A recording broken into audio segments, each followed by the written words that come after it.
प्यारे बच्चों, तो स्वागत है आपका अपने YouTube परिवार बी फॉर बायोलॉजी 2.0 में।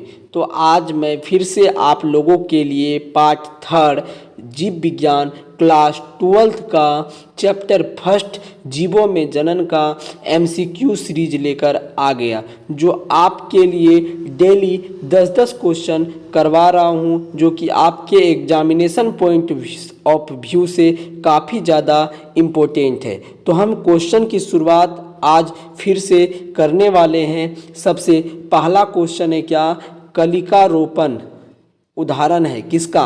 तो भाई कलिका रोपण जो उदाहरण होता है वो कायिक जनन का होता है। किसका होता है? कायिक जनन का। आप इसको नोट कर लीजिए, ऑप्शन नंबर ए आपका करेक्ट हो जाएगा। ठीक है, अब अगले क्वेश्चन की बात करते हैं। तो आपका अगला क्वेश्चन है कि मक्का के अर्धसूत्राणु में गुणसूत्रों की संख्या होती है।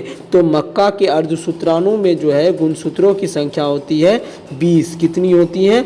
20। अब अगले क्वेश्चन की बात करें तो अगला क्वेश्चन है, निम्नांकित में किसका पादपकाय अगुणित होता है? तो इसमें जो है शैवाल भी अगुणित होता है, कवक भी अगुणित होता है, ब्रायोफाइटा भी अगुणित होता है। तो इनमें से हो जाएगा, इनमें से सभी ऑप्शन नंबर आपका डी बिल्कुल ही करेक्ट हो जाएगा। ठीक है, अब अगले क्वेश्चन की बात करते हैं। आपका अगला क्वेश्चन है, इनमें किस समुदाय के पौधों में निषेचन के लिए जल माध्यम आवश्यक है? तो इनमें देखिए शैवाल को भी जल की आवश्यकता होती है, ब्रायोफाइटा को भी जनन के लिए जो है जल की आवश्यकता होती है, और टेरिडोफाइटा को भी जल के लिए जनन के लिए जल की आवश्यकता होती है। तो इनमें से सभी हो जाएगा, ऑप्शन नंबर आपका डी करेक्ट हो जाएगा। ठीक है, अब अगले क्वेश्चन की बात करते हैं। अगला क्वेश्चन है कि जब युग्मक संलयन श्रृंगेमी जीव के शरीर के बाहर होता है तब उसे क्या कहते हैं? भाई जब जो है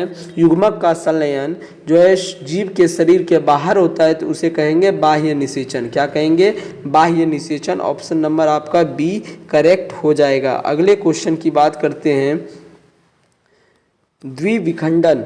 द्विविखंडन किसमें पाया जाता है? तो द्विविखंडन जो है अमीबा में पाया जाता है, पैरामीशियम में पाया जाता है, जलकुंभी में नहीं पाया जाता है। तो ऑप्शन नंबर आपका देखिए, अमीबा तथा पैरामीशियम दोनों में है, तो आपका ऑप्शन नंबर जो है ये करेक्ट हो जाएगा। ऑप्शन नंबर आपका डी करेक्ट हो जाएगा। ठीक है, अब अगले क्वेश्चन की बात करते हैं। आपका अगला क्वेश्चन है, मुकुलन यानी कि बडिंग द्वारा जनन किसमें होता है? तो भाई साहब ये बहुत ही ज़्यादा इम्पोर्टेंट क्वेश्चन है और बहुत बार एग्जाम में आया हुआ क्वेश्चन है कि भाई मुकुलन के द्वारा जनन किसमें होता है? ईस्ट में होता है, म्यूकर में होता है, पाइनस में होता है, फर्न में होता है? आप बताइए ज़रा सा। तो इसमें जो जनन होता है ईस्ट में होता है। किस में होता है? ईस्ट में। ऑप्शन नंबर आपका ए करेक्ट हो जाएगा, मुकुलन के द्वारा इसी में जनन होता है। अब अगले क्वेश्चन की बात करें तो इनमें कौन पुष्पी पौधों के जनन में काम नहीं आता है? तो पुष्पी पौधों के जनन में जो है कोनिडिया जो है काम नहीं आता है। कौन? कोनिडिया। ऑप्शन नंबर आपका डी करेक्ट हो जाएगा। पुष्पी पौधों के जनन में जो है ये काम नहीं आता है। अगले क्वेश्चन की बात करें तो अगला क्वेश्चन है, पेनिसिलियम नामक कवक में अलैंगिक जनन मुख्य रूप से किस संरचना के द्वारा होता है? तो पेनिसिलियम नामक कवक में जो है अलैंगिक जनन जो है कोनिडिया के द्वारा होता है। किसके द्वारा होता है? कोनिडिया के द्वारा होता है। ऑप्शन नंबर सी आपका करेक्ट हो जाएगा। अगले क्वेश्चन की बात करते हैं, जब दो भिन्न विभेद के युग्मक संलयन करते हैं तो प्रजनन की इस विधि को क्या कहेंगे? भाई जब आप लोगों को भी पता है, जब दो विभेद भिन्न भिन्न लिंग जो है युग्मक जो है संलयन करते हैं तो प्रजनन के इस विधि को क्या कहते हैं? लैंगिक प्रजनन कहते हैं। अर्थात ऑप्शन नंबर ए आपका करेक्ट हो जाएगा।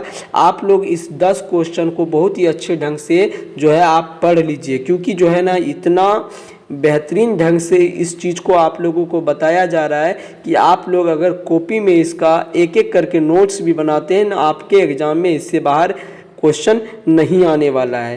तो धन्यवाद, आज के लिए इतना ही। फिर मिलते हैं अगले दिन 10 क्वेश्चन को साथ में लेकर। धन्यवाद।